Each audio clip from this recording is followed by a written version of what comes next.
দর্শক, শুধু পশ্চিমেই নয়, এবার পূর্ব সীমান্তে বাংলাদেশিদের বিরুদ্ধে একদম বড় অ্যাকশনে দেখা গেল বিএসএফ। নমস্কার দর্শক, আমি সত্যের সন্ধানে কৃষ্ণ। আজকে একটা গুরুত্বপূর্ণ খবর নিয়ে চলে এলাম আপনাদের সামনে। দর্শক, আপনারা জানেন যে বিগত দিনে ভারতে অবৈধভাবে যেসব বাংলাদেশিদের বসবাস গড়ে উঠেছিল তাদেরকে ধরপাকড় করে প্রচুর প্রচুর বাংলাদেশিকে গ্রেপ্তার করা হয়, বিশেষ করে গুজরাট থেকে। তো সেই আটক করা বাংলাদেশিদের আজকে তাদের দেশে অর্থাৎ বাংলাদেশে পুশব্যাক করা হলো।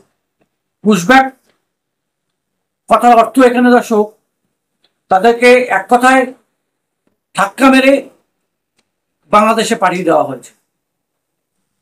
দর্শক, তো রিপোর্ট অনুযায়ী প্রায় 110 জনকে আজকে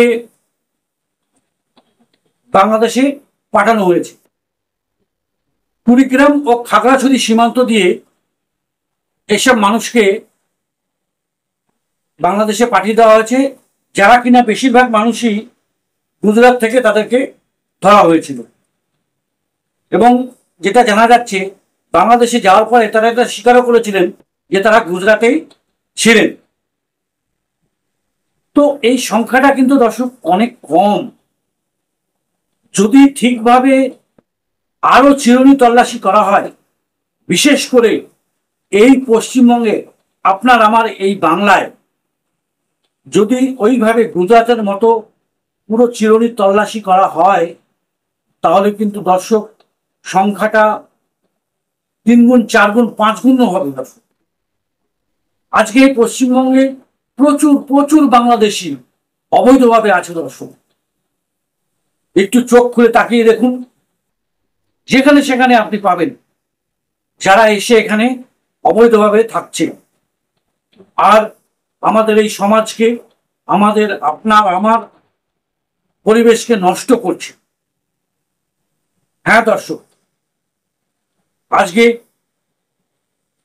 বিগত দিনে বিরাটি থেকে যেই পাকিস্তানি এক ব্যক্তিকে ধরা হয়েছে, ভাবুন তো, সে বাংলাদেশ হয়ে এই ইন্ডিয়াতে ঢুকেছিল। এই ইন্ডিয়াতে সে পাসপোর্ট জালিয়াতির কাজে যুক্ত ছিল। তিনি ইন্ডিয়ার আধার কার্ড, প্যান কার্ড সব বানিয়ে রেখেছিলেন। আজকে চন্দননগরে এক মহিলাকে পুলিশ গ্রেপ্তার করে নিয়ে গেছে কিছুদিন আগে। তিনি ভাবুন তো, কত বছর হয়ে গেছে তিনি এখানে এসেছিলেন টুরিস্ট ভিসায়, এসে এখানেই বিয়ে করে সন্তান হয়ে গেছে, তাদেরও বিয়ে হয়ে গেছে, অথচ তিনি এখনো ভারতীয় নাগরিক নন। কিন্তু শোনা যাচ্ছিল, কিছু মানুষ বলছিলেন এতদিন হয়ে গেছে, তার কেউ নেই, সে এখানে রয়েছে, তাকে ভারতীয় নাগরিক করে দেওয়া হন। আরে যদি ভারতের নাগরিক করার ইচ্ছে থাকতো, এত বছর ধরে কি করছিলেন? তো এই রকম ভাবে দর্শক, আমাদের ভারতবর্ষে, বিশেষ করে এই পশ্চিমবঙ্গে হাজার হাজার বাংলাদেশি কিন্তু এই পশ্চিমবঙ্গের বুকে আছে। এবং যদি খোঁজা যায়, সবচেয়ে বেশি পাকিস্তানি এই পশ্চিমবঙ্গে পাবেন। দর্শক, সাবধান থাকার সময় হয়েছে। কিন্তু আমাদের বাংলার যে সরকার,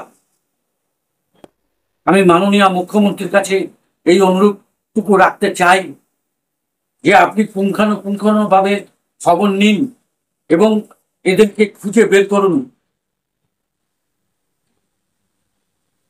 এরাই কিন্তু আমাদের এই বাংলার সমাজটাকে নষ্ট করছে। দর্শক, আজকের এই যুদ্ধের আবহে এই খবরটা আপনাদেরকে দেওয়া ছিল যে বাংলাদেশি অনেক মানুষকে আজকে তাদেরকে ঠেলে বাংলাদেশে পাঠিয়ে দেওয়া হয়েছে। আগামী দিনে আমরা আশা করছি আরো প্রচুর প্রচুর বাংলাদেশি যারা অবৈধভাবে এই দেশে আছেন তাদেরকেও পাঠানো হবে। পুরো ধুয়ে মুছে সব পরিষ্কার করতে হবে। দর্শক দর্শক আপনারা যদি আমার সাথে একমত হন তাহলে অবশ্যই কমেন্ট করে জানাবেন, আর আমার এই ছোট্ট ইউটিউব চ্যানেলটাকে অবশ্যই সাবস্ক্রাইব করে দেবেন। নমস্কার, জয়।